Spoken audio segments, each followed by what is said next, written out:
Bueno, en esta parte del video vamos a hablar del esfenoides. El esfenoide es un hueso impar central y es simétrico. Ya vemos que tenemos una mitad derecha e izquierda de igual tamaño que se va a encontrar ubicado en el centro del cráneo. La palabra esfenoides significa en forma de cuña. Esto se debe a la manera en que se encuentra incrustado en todo el centro de la base del cráneo. Entonces, este hueso se va a articular hacia adelante con el hueso frontal y con el hueso etmoides. Y en la parte de atrás va a estar articulado con el hueso occipital. Y lateralmente va a estar articulado con ambos huesos temporales. Y en una pequeña parte con el hueso parietal, específicamente con su ángulo anteroinferior. A esto se debe el nombre que se le puso. Entonces, ahora tenemos que para su estudio el hueso esfenoides va a presentar 4 porciones. Entonces, está el cuerpo del esfenoides, está las alas mayores del esfenoides, están las alas menores del esfenoides y también finalmente las apófisis pterigoides. A continuación vamos a describir cada uno de los elementos que presenta estas partes, comenzando primero por el cuerpo del esfenoides. Entonces, el cuerpo del esfenoides tiene forma cúbica, por lo tanto tiene que pensar que tiene 6 caras, una cara anterior, que es la que estamos viendo en este momento, una cara post superior, que es la que estamos viendo en este momento, una cara posterior, señalando en este momento, y 2 caras laterales que se encuentran ocultas debido a la presencia de las alas mayores del esfenoides. Ahora vamos a describir los elementos que vamos a ver en la cara anterior. Delante hacia atrás, lo primero que vamos a ver es esta parte superficie con cuadrilátera conocida como el yugo esfenoidal. Sobre el yugo esfenoidal vamos a descansar la porción más posterior del bulbo olfatorio. Entonces, hacia adelante del yugo esfenoidal vamos a ver esta pequeña espina conocida como la crista cribosa. Crista cribosa va a estar destinada a estar articulada con la lámina horizontal del etmoide o lámina cribosa, por eso cresta cribosa. Hacia atrás del yugo esfenoidal vamos a tener un pequeño canal, este que estamos señalando en este momento. Este pequeño canal que estamos señalando en este momento se le conoce como el canal óptico, que en estado fresco va a alojar al quiasma óptico. El quiasma óptico no es nada más que las dos fibras cruzadas en X de las fibras axónicas del nervio óptico. Entonces, en esta parte vamos a ver que a cada lado del canal óptico van a haber 2 agujeros. Estos 2 agujeros también podemos ver en la parte frontal cómo está este agujero, van a corresponder al agujero óptico. Entonces, el agujero óptico va a dar paso al nervio óptico y a la arteria oftálmica. Ahora tenemos que por detrás del canal óptico vamos a encontrar esta fosa que estamos señalando, conocida como la fosa pituitaria o fosa hipofisiaria. Este nombre se debe a que sobre de ella va a estar la glándula maestra, la glándula hipófisis. Entonces, vamos viendo que entre la fosa hipofisiaria y el canal óptico va a haber un pequeño tubérculo que es el que estamos señalando en este momento. Este se le conoce como el tubérculo pituitario, que va a marcar el límite entre la fosa hipofisiaria y el canal óptico, el tubérculo pituitario. Muchas veces en los 4 ángulos de la fosa hipofisiaria vamos a encontrar 4 apófisis. Tenemos primero las apófisis clinoides anteriores, que son esas 2 que estamos señalando en este momento, las apófisis clinoides medias, que están esas pequeñas eminencias que se alcanzan a ver ahí, y las apófisis clinoides posteriores que no se pueden ver ahorita en el hueso.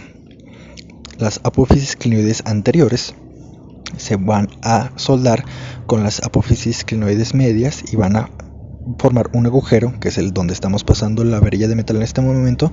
Este agujero se le va a conocer como el agujero carótido clinoideo, que va a dar paso a la arteria carótida interna. Cuando las apófisis clinoides medias se soldan con las posteriores, van a formar otro agujero que va a alojar la porción sinusal que comunica al seno cavernoso, que va a viajar por a esta altura donde estoy señalando, con el seno coronario que está rodeando a hipófisis. Como último detalle, podemos ver que en este hueso vamos a ver una variedad. Si podemos observar en esta parte de la fosa hipofisiaria, van a ver unos agujerillos. Estos agujeros se continúan como conductos, y estos son lo que se conoce como el conducto cráneo-faríngeo de Lancet o conducto hipofisiario de Calori. Estos conductos van a estar comunicando la fosa hipofisiaria con la nasofaringe, que va a estar hacia adelante, que estamos señalando. Vamos a más o menos que van a cruzar de esta manera el hueso. Entonces, estos son todos los elementos que podemos encontrar en la cara superior del esfenoides. Ahora vamos a describir la cara posterior. La cara posterior del esfenoides es también conocida como el dorso de la silla. Estamos señalando en este momento el dorso de la silla, que podemos observar que el dorso de la silla, cuando está articulado con el occipital, y va a formar el punto craniométrico conocido como el clivus. Como un dato extra, el esfenoides y el occipital son los primeros huesos del cráneo en soldarse, que hacen sinostosis. Por lo tanto, este hueso antes se estudiaba como solo uno, al cual se le conocía como el hueso esfeno-occipital o hueso basilar. Entonces, eso es la cara posterior del cuerpo del esfenoides. Ahora vamos a estudiar la cara inferior. Vamos a ponerlo en su cara inferior. Entonces, para su cara inferior vamos a ver que el esfenoides tiene, lo primero que tenemos que ver es la línea media. La cresta que está en la línea media, conocida como la cresta inferior del esfenoides. Vemos que esta cresta inferior del esfenoides va a dirigirse hacia adelante para unirse con la cresta anterior del esfenoides y formar esta estructura que alcanzamos a ver, que se ve como el pico rostrum. Entonces, a cada lado de la cresta inferior del esfenoides vamos a ver dos canales que estoy señalando en este momento, muy pequeños. Estos dos canales van a alojar a las alas del vómer. Entonces, por fuera de estos dos canales vamos a ver un segundo canal que estamos señalando en este momento. Este segundo canal, junto con un proceso que se encuentra en las apófisis pterygoides y la apófisis esfenoideae del hueso palatino, van a formar un conducto completo que se llame como conducto pterigopalatino. Este conducto pterigopalatino, que no se tiene que confundir con el otro conducto, con el conducto pterigoideo, el conducto pterigopalatino que estamos señalando de esta manera y que podemos ver desde enfrente, este canal o este conducto pterigopalatino va a dar paso a la arteria y vena pterigopalatina y al nervio faríngeo de Bock. Entonces, estos son todos los elementos que podemos describir en la cara inferior del esfenoides. Ahora vamos a ver la cara anterior del esfenoides. Entonces, la cara anterior del esfenoides, viendo los elementos de arriba hacia abajo, lo primero que vemos es la lámina horizontal, que es el borde anterior de las alas menores del esfenoides. Esta lámina horizontal va a estarse articulando con el borde posterior del hueso frontal. Por debajo de la lámina horizontal, como ya se había dicho, encontramos a la cresta anterior del esfenoides, que se va a unir con la cresta anterior del esfenoides para formar el pico o rostrum. Entonces, a cada lado de aquí, de la cresta anterior del esfenoides, encontramos dos grandes orificios. Estos orificios van a corresponder a los orificios de entrada para los senos esfenoidales que estamos señalando en este momento. Esas son las entradas de los senos esfenoidales. En esta cara también podemos ver unas semicarillas que estamos señalando en este momento, que se van a articular con el etmoides y van a formar una carilla completa, que es lo que sucede también con la cara inferior del hueso frontal. Ahora, viendo esta vista anterior, vamos a describir otros agujeros que vamos a repetir en otras partes, específicamente de las alas mayores. El primero que estamos viendo, que se está señalando en este momento, que está en izquierdo y derecho, se le conoce como la hendidura esfenoidal. Actualmente se le conoce como cisura orbitaria superior. Esta hendidura esfenoidal va a dar paso a ciertas estructuras. Primero, al tercero, al cuarto y la primera rama del quinto y al sexto nervio craneal. Nos referimos a esto que vamos a salir el nervio oculomotor patético troqueal, la primera rama del trigémino y el nervio abducen, acompañados de la vena oftálmica y una arteriola de la meningia media. Por debajo de la hendidura esfenoidal vamos a observar en la cara anterior un primer agujero. Este agujero que estoy señalando en este momento, vamos a ver que si vemos en parte posterior va a llegar hasta aquí. Entonces, este agujero se le conoce como el agujero redondo. Sin embargo, en la nomenclatura antigua se le conocía como agujero redondo mayor. Este agujero redondo mayor va a dar paso a la segunda rama del trigémino, que corresponde al nervio maxilar. Esos son los elementos que podemos observar en esta cara anterior. Entonces, ahora vamos a ver que tenemos las caras laterales del esfenoides. Entonces, las caras laterales del esfenoides, como ya habíamos mencionado, se encuentran ocultas debido a la presencia de las alas mayores del esfenoides. Estas caras laterales vamos a poder encontrar que tienen dos canales. Estos dos canales, que son los canales cavernosos, donde se va a alojar el seno cavernoso. El seno cavernoso es una gran vena en cuyo interior va a correr una arteria, que se constituye así la única parte del cuerpo donde va a estar adentro una arteria de una vena. Además de la vena carótida interna, el seno cavernoso también tiene elementos nerviosos. Tal es el caso de la tercera, cuarta, la primera rama de la quinta y el sexto nervio craneal. Entonces, son los mismos elementos nerviosos que están contenidos en la hendidura esfenoidal. El nervio oculomotor, el patético ventral, la rama oftálmica del primero y el nervio abducens con la carótida interna son lo que van a estar dentro del seno cavernoso.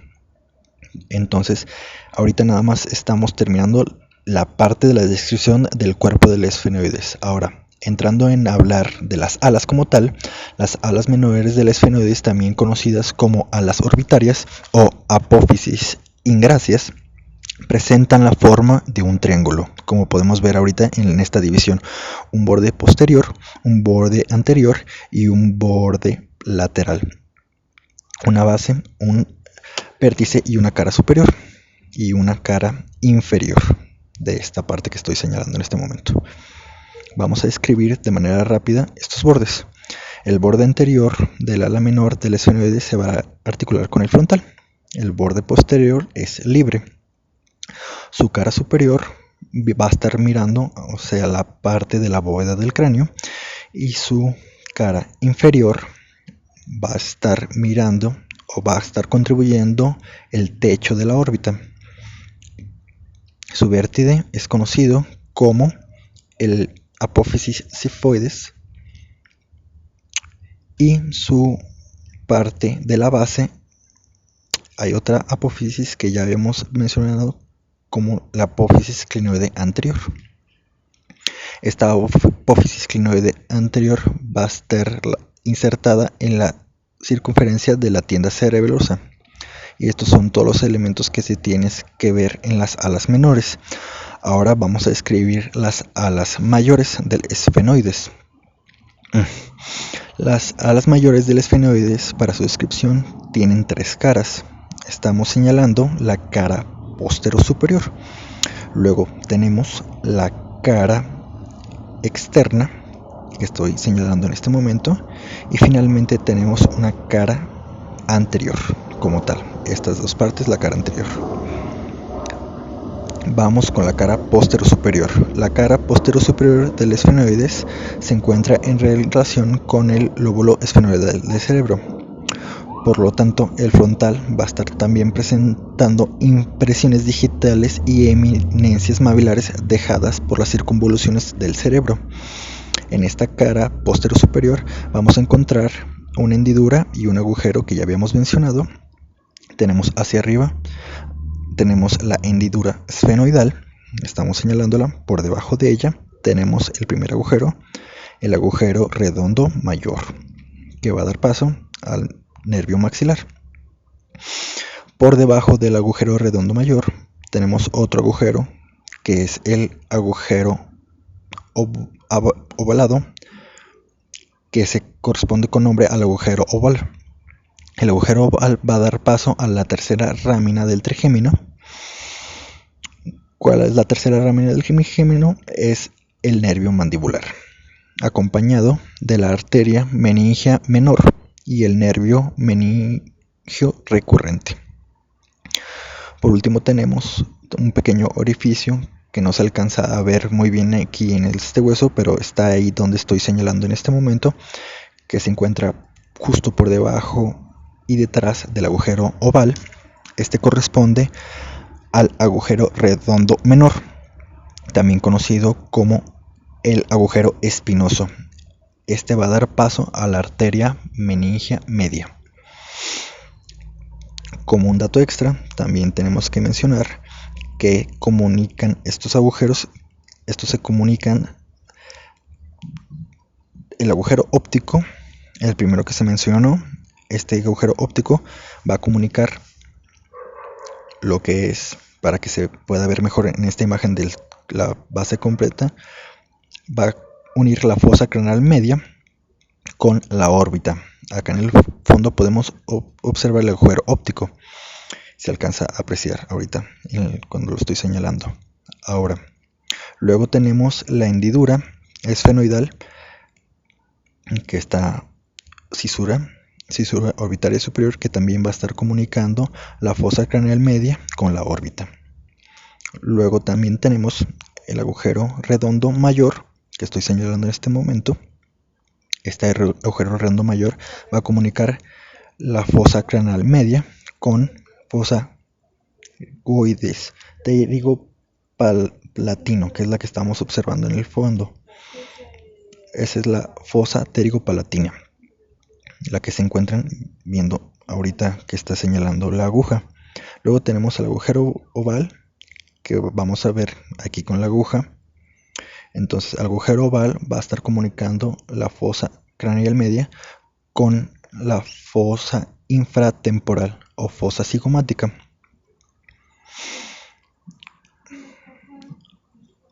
Si veamos entonces la descripción de las alas mayores del esfenoides. Ahora, ya describimos la cara posterior superior. Ahora tenemos que describir su cara externa. La cara externa de las alas mayores del esfenoides se encuentra dividida en 2 porciones gracias a una cresta que estoy señalando en este momento. Esta cresta tiene el nombre de el esfeno temporal. Divide a la cara externa del esfenoides en una porción superior e inferior. Esta cresta esfenotemporal sirve como punto de referencia para encontrar a la vena y arteria maxilar interna. La porción superior va a presentar inserciones del músculo temporal, mientras que la parte inferior va a estar para inserción del músculo pterigoideo externo.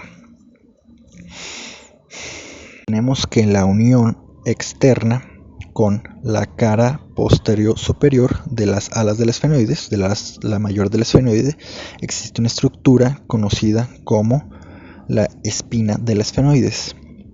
Esta que estoy señalando, la espina del esfenoides, en estado fresco, va a estar insertada con un músculo y dos ligamentos, el músculo del martillo o músculo tensor del tímpano y dos ligamentos, el esfeno maxilar o mandibular y el ligamento pterigoespinoso de Siminim.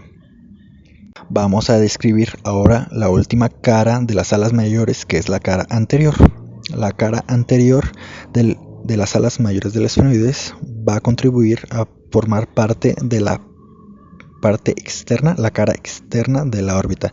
Esta se va a articular hacia adelante con el hueso malar.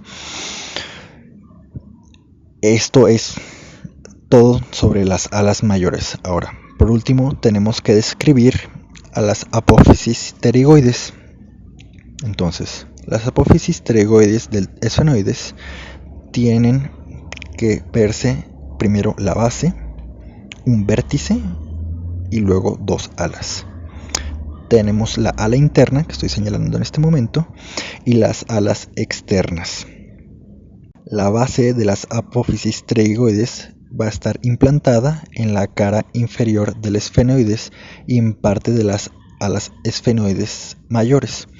En esta base vamos a encontrar un agujero muy importante y que normalmente no se alcanza a ver bien. Desde la parte posterior del esfenoides vamos a ver en la base de las pterigoides va a estar este agujero que estoy señalando con el alfiler en este momento, que se continúa como conducto. Se le conoce como el conducto pterigoideo, pero antes se le conocía como el conducto ovidiano. Podemos ver por dónde pasa, ahí está la puntita del alfiler. Entonces, el conducto pterigoideo o conducto ovidiano, estoy señalándolo. Entonces, este conducto va a dar paso a la arteria, la vena y el nervio ovidiano, al paquete vasculonervioso ovidiano. Ahora vamos a escribir las alas. Las alas internas de las apófisis pterigoides del esfenoides van a contribuir a formar parte de la pared externa de las fosas nasales y también van a estar circunscribiendo a la parte más posterior de estas fosas, como podemos observar en la parte más formada del cráneo. Aquí estamos viendo cómo van a circunscribir el orificio posterior de las fosas nasales, que se le conoce como las coanas. Entonces, entre las ala interna y la ala externa de las apófisis pterigoides existe un espacio, una fosa que estoy señalando. Esta fosa toma el nombre de fosa pterigoidiana, donde va a estar insertado el músculo pterigoideo interno.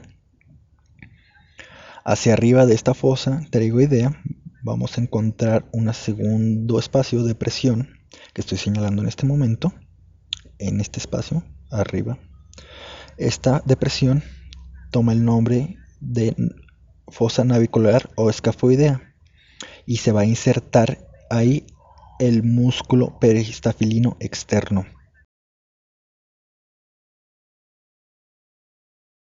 Como último detalle, como tal, del hueso esfenoideo, en el ala externa de las apófisis pterigoides hay una espina que estoy señalando en este momento. Se le conoce como la espina de Sibinini. Va a prestar a la inserción del ligamento pterigoespinoso de Sibinini, que también va a estar en la espina del esfenoides. Entonces este ligamento va a estar orientado más o menos de esta forma que estoy señalando, desde la espina de Sibinini hasta la espina del esfenoides. Eso es más o menos todo lo que se dice del hueso esfenoides.